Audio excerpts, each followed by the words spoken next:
Kenyam bala mal raude video bana wutine bayin yo do badan deran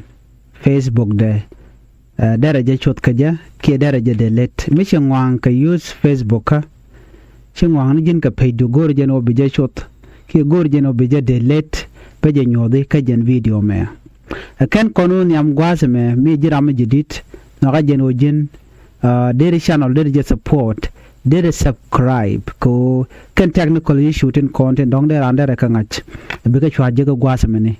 ano gor jeno bana we ano ka jen ngi jamani aman yam gore longa ji gor jeno jin bidil we ano neka profile metini alo gor jeno bu gwadmo gor jeno bi jetwany ko bitin kon atin ba gorten bika kule jek ano ki bika kula ngach dob dan dong de lel kaje gor jeno bi twany ano no within gwasame twanya ka profile bi ben te mi chelele setting men gor longono bilel gor kon setting amene mi chelele setting and privacy ma setting and privacy gor jeno jin bi jetwany ano twanya mi cheben bi mi chele setting beben na me setting me beben gor jeno setting mo bi jetwany ko jen gwal dan ban men gor kon ban yo jekten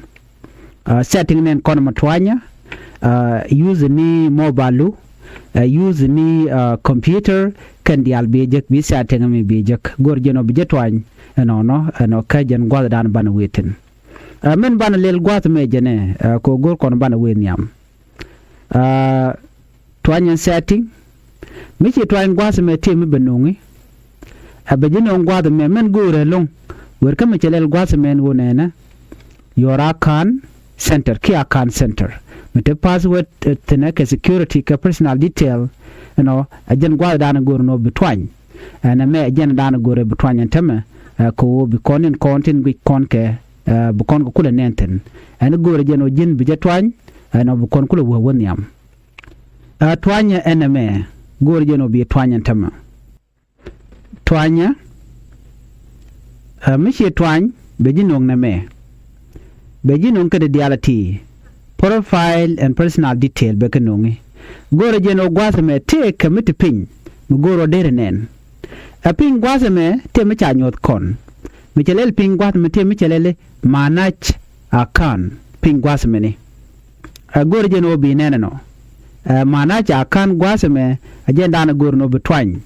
ko wukon ko dere Facebook do dere je chot na me lede ke profile ken kon we ka page be nyo do badan dere page dere lel ke jebone ka jen ngi chamene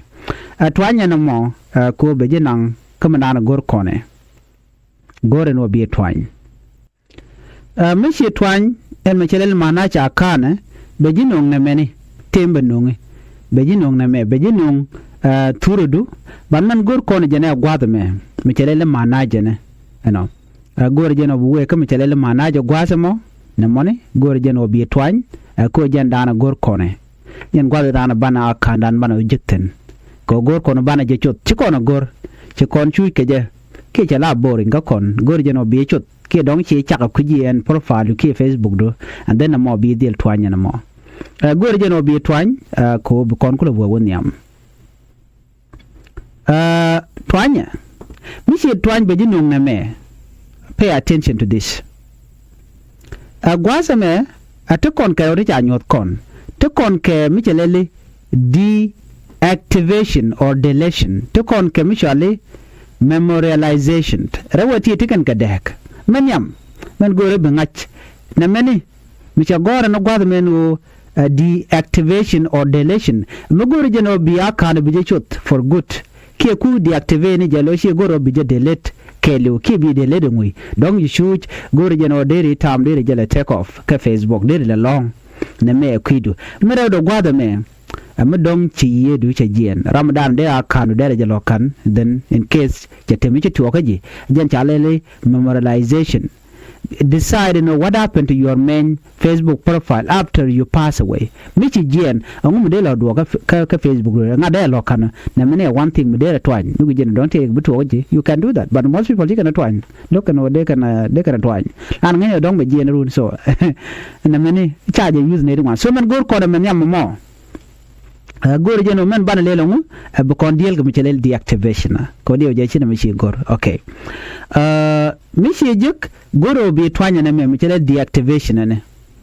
yes michi twanya be jinu ngame right now remember jina goro jeno bi Facebook do bi je chot right ko goro chode no tike two option gwada mene manyam gwada me deactivate account rewdo gwada me delete your account miji am no be delete ben ga mede pinya deactivation me by the way ojin bi account bi je temporarily ki ka gwam to don ki laro no gorje no bele jien ka Facebook no ko korpat ki ka tam dana gori ke je dere deactivate dere je use chicho ne je account but ku deactivate je but ten ban pan but je jo online ka social media charge be accessible teram bi jek eventually deactivate account ne me don mi je no gori bi chu use bi chu we bi chu continue kami chi je na no gori bi ngulel bi ben ka delete account okay bi account bi je delete ka do dana gori ke ja so right now these are your choice jina mandian gori mo gori na me ki gori no bi delete for good especially muku delete je gori je no bi me bi tick so for that reason gori je jen gwadan de pictin bi ku decide from there men bolat okay na me da la jen pega dana gore de nya yekel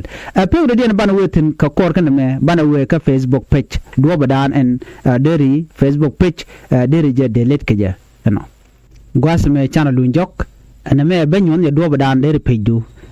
deri je delete ke ja man fay ko rege kuide mishal kamedi mishal kame Facebook profile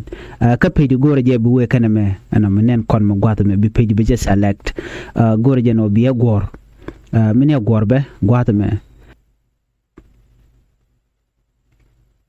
okay lip corner gwa mi chup gwasa me tem goro belalet cause to chop man belel jene we dare gwata me ka jen pejo gorje bi me bi select no o kon ko ba pejo ba je delete tame twanya eneme buwe ka setting the same way chi kon setting chana je gorge jamanan to kon ka setting gwada gor kon ne me mi chi guje setting be nyode setting gene gwada mane ka jen Facebook page okay chi login gwada ka page already chi me chi nen chaja gernen buwe ka setting and privacy and then membelel jenene twanya setting and privacy gwasme so buwe ka setting dio ja chanyo de manan nyok goro buwe ka setting gwada mi chi setting and privacy chi twanya twanya werniam mi chi twanya tembe no gwada mene goro je no bi gorna me ka dob dan dong deri na mode je ke riunen to wan dong kwit ran dob dan de je lat ke jen ko kon goro bran ba dob me be kan ko stem de nan gwada me ke stem to go ko deri pidu deri de please akan kono niam ku channel lu support ku subscribe ku channel ku je support gwada me goro je no timi belat mi she na me che jenong bu we ping gwada me ko goro je no bi pidu bi lele be removed ke goro je no bi gak tem goro belat gwasmen mena page set up gwada mini twany a page set up gwada me te bi nenten te nen kon ngati gwada mini okay jiram dan ten te ngwande garten but still wo kon niam gwasme mi ci kon benten te tele me gor kon ten ci me chalara nen te page set up te ten ci menen kon me badna me ci ken kon gor kon ke ten gor kon ka ja gwata me don lawe pin ti under setting etem wore pin te me gore no bi ngach mi be jek gwasme men gor kon jene okay men gor kon ja gwada men under information me men gor kon ja under mi chelele your information ene nyen gwada dana bana dana gor kon bana je jekten so tem gor kon am gwada me gor kon mo gwada me jene der gwada me mi chelele access and control nyen gwada na bana men gor kon bana jo jekten gor jeno jin bi twany aname access and control twanya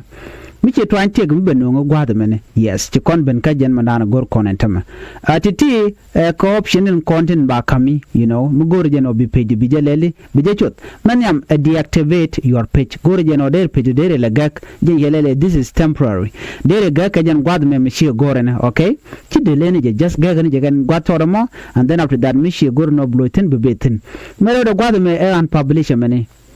sorry hold on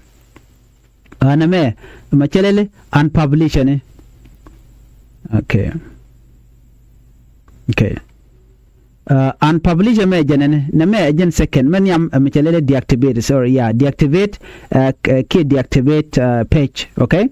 man gor kon medodian machelele unpublish page but na me chi jen dana gor kon man gor kon jenene ko jira mi mugoro chodane page machalele delete page then when me be select and delete page me do this okay ko goro je be chot twine me machalele radio button delete page be should continue mi jira mugoro be twine right now cha continue then be jinung titini before can any remove cheje mo option jira mugoro chodo page money cheje mo option gwada option ni am cheje one download your information na me permanently delete page permanently she go roba lunjok so kuji mo bayi jogon bayi mi option go jeno deri nyumu deri ka download na me ki deri ka transfer okay transfer a copy of your information mijira mo dong deri transfer ga deri na ngwara din so you can use that then after that mishik to dia le chika watch ke go jeno just chika go okay you don't want them you can simply click continue gwada mene der na me der etwan mi chelele continue on ka korga mi chine me chi je choose and jira mo ko permanently you are deleting your package you go already so der na me der etwan up to this point then gwada dan bu kon chongten and then mi chi continue ngada no chi pidi chi bile jek okay be you mo option de ko ke but na me den we dan der pidi der chot ke je ke der akandu der je remove ke je no ka Facebook please mi jira mi jiri gwasme no ka Nuer Online Tech go to their channel they just support ko mi take mi bere gwa technical issue they can control work okay ko mi chakala right be kan show well work ten kon ngore no der lat en bana take mal bye bye